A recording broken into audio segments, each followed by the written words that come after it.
Good evening, everyone, and thanks for tuning in to Kallipolis Radio. Today, we'll be reading Essay 11 from David Hume's collection of essays titled Essays, Moral and Political. The title of Essay 11 is Of the Parties of Great Britain. Thanks for listening. Were the British government proposed as a subject of speculation, one would immediately perceive in it a source of division and party, which it would be almost impossible for it, under any administration, to avoid. The just balance between the republican and monarchical part of our Constitution is really, in itself, so extremely delicate and uncertain that, when joined to men's passions and prejudices, it is impossible, but different opinions must arise concerning it, even among persons of the best understanding. Those of mild tempers, who love peace and order, and detest sedition and civil war, will always entertain more favorable sentiments of monarchy than men of bold and generous spirits, who are passionate lovers of liberty, and think that no evil comparable to subjection and slavery. And though all reasonable men agree in general to preserve our mixed government, yet, when they come to particulars, some will incline to trust greater powers to the crown, to bestow on it more influence, and to guard against its encroachments with less caution, than others who are terrified at the most distant approaches of tyranny and despotic power. Thus are there parties of principle involved in the very nature of our Constitution, which may properly enough be denominated those of court and country. The strength and violence of each of these parties will much depend upon the particular administration. An administration may be so bad as to throw a great majority into the opposition, as a good administration will reconcile to the court many of the most passionate lovers of liberty. But however the nation may fluctuate between them, the parties themselves will always subsist, so long as we are governed by a limited monarchy. But, besides this difference of principle, whose parties are very much fomented by a difference of interest, without which they could scarcely ever be dangerous or violent, the Crown will naturally bestow all trust and power upon those whose principles, either real or pretended, are most favorable to monarchical government, and this temptation will naturally engage them to go greater lengths than their principles would otherwise carry them.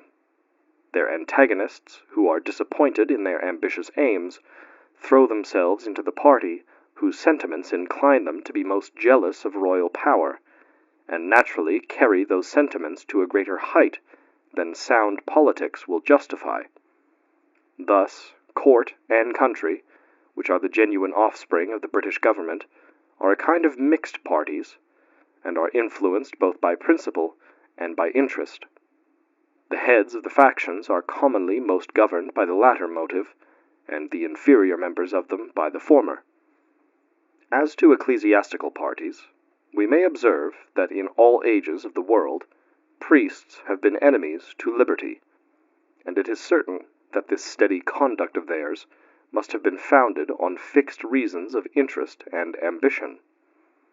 Liberty of thinking and of expressing our thoughts is always fatal to priestly power, and to those pious frauds on which it is commonly founded, and, by an infallible connection which prevails among all kinds of liberty, this privilege can never be enjoyed, at least has never yet been enjoyed, but in a free government.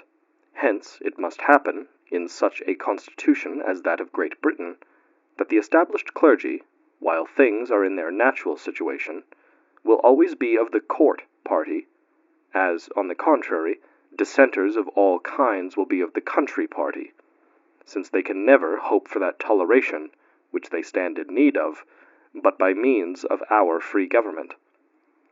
All princes that have aimed at despotic power have known of what importance it was to gain the established clergy, as the clergy, on their part, have shown a great facility in entering into the views of such princes.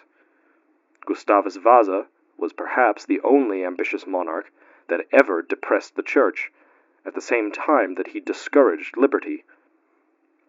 But the exorbitant power of the bishops in Sweden who, at that time, overtopped the crown itself, together with their attachment to a foreign family, was the reason of his embracing such an unusual system of politics. This observation concerning the propensity of priests to the government of a single person is not true with regard to one sect only. The Presbyterian and Calvinistic clergy in Holland were professed friends to the family of Orange, as the Arminians, who were esteemed heretics, were of Loevestein faction, and zealous for liberty. But if a prince have the choice of both, it is easy to see that he will prefer the episcopal to the Presbyterian form of government, both because of the greater affinity between monarchy and episcopacy, and because of the facility which he will find in such a government of ruling the clergy by means of their ecclesiastical superiors.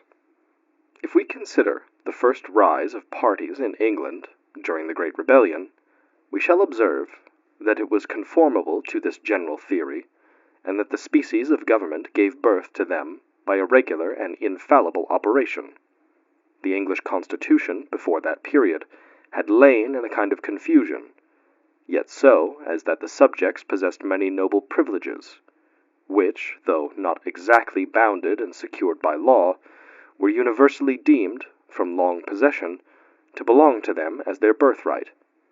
An ambitious, or rather a misguided, prince arose, who deemed all these privileges to be concessions of his predecessors, revocable at pleasure, and, in prosecution of this principle, he openly acted in violation of liberty.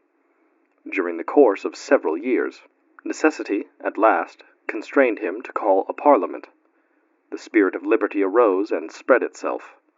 The prince, being without any support, was obliged to grant everything required of him, and his enemies, jealous and implacable, set no bounds to their pretensions. Here then began those contests in which it was no wonder that men of that age were divided into different parties, since even at this day the impartial are at a loss to decide concerning the justice of the quarrel. The pretensions of the Parliament, if yielded to, broke the balance of the Constitution, by rendering the government almost entirely republican.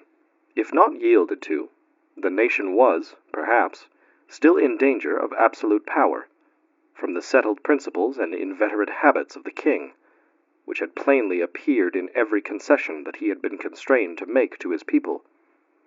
In this question, so delicate and uncertain, men naturally fell to the side which was most conformable to their usual principles, and the more passionate favorers of monarchy declared for the king, as the zealous friends of liberty sided with the Parliament.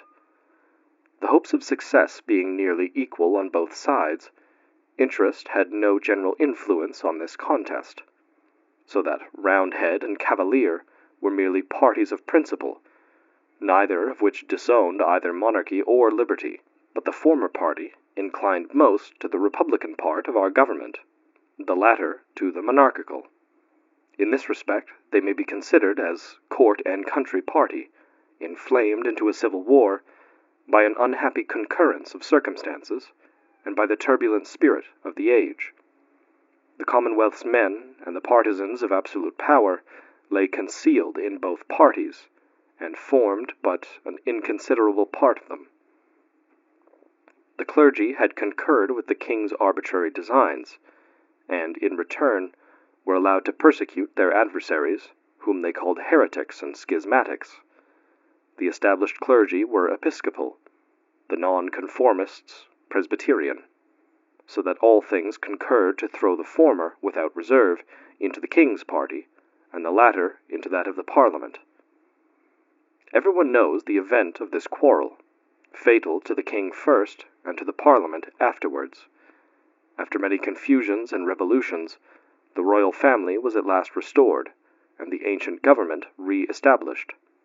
Charles II was not made wiser by the example of his father, but prosecuted the same measures, though at first with more secrecy and caution. New parties arose, under the appellation of Whig and Tory, which have continued ever since to confound and distract our government. To determine the nature of these parties is, perhaps, one of the most difficult problems that can be met with, and is a proof that history may contain questions as uncertain as any to be found in the most abstract sciences. We have seen the conduct of the two parties, during the course of 70 years, in a vast variety of circumstances, possessed of power and deprived of it, during peace and during war. Persons who profess themselves of one side or the other we meet with every hour, in company, in our pleasures, in our serious occupations. We ourselves are constrained, in a manner, to take party, and living in a country of the highest liberty, everyone may openly declare all his sentiments and opinions. Yet are we at a loss to tell the nature, pretensions, and principles of the different factions. When we compare the parties of Whig and Tory with those of Roundhead and Cavalier, the most obvious difference that appears between them consists in the principles of passive obedience and indefeasible right, which were but little heard of among the Cavaliers, but became the universal doctrine, and were esteemed the true characteristic of a Tory. Were these principles pushed into their most obvious consequences, they imply a formal renunciation of all of our liberties, and an avowal of absolute monarchy, since nothing can be a greater absurdity than a limited power, which must not be resisted, even when it exceeds its limitations. But as the most rational principles are often but a weak counterpoise to passion, it is no wonder that these absurd principles were found too weak for that effect. The Tories, as men, were enemies to oppression, and also, as Englishmen, they were enemies to arbitrary power. Their zeal for liberty was perhaps less fervent than that of their antagonists, but was sufficient to make them forget all their general principles when they saw themselves openly threatened with a subversion of the ancient government. From these sentiments arose the Revolution, an event of mighty consequence, and the firmest foundation of British liberty. The conduct of the Tories during that event and afterward will afford us a true insight into the nature of that party.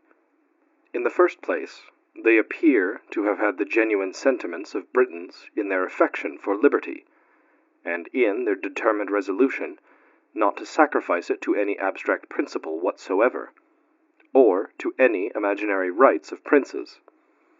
This part of their character might justly have been doubted of before the Revolution, from the obvious tendency of the avowed principles, and from their compliances with a court which seemed to make little secret of its arbitrary designs.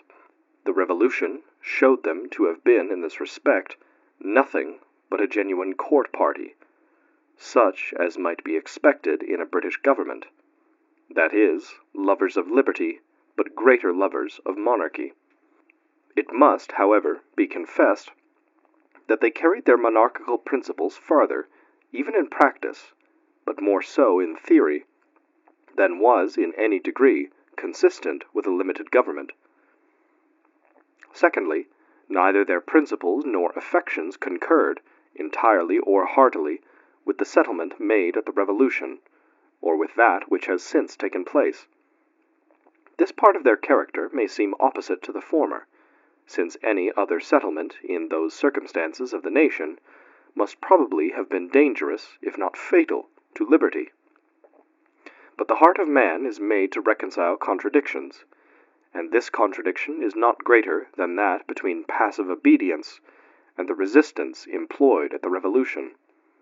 A Tory, therefore, since the Revolution, may be defined in a few words: to be a lover of monarchy, though without abandoning liberty, and a partisan of the family of Stuart. As a Whig may be defined to be a lover of liberty, though without renouncing monarchy, and a friend to the settlement in the Protestant line. These different views with regard to the settlement of the Crown were accidental, but natural additions to the principles of the court and country parties, which are the genuine divisions in the British government. A passionate lover of monarchy is apt to be displeased at any change of the succession, as savouring too much of a commonwealth. A passionate lover of liberty is apt to think that every part of the government ought to be subordinate to the interests of liberty.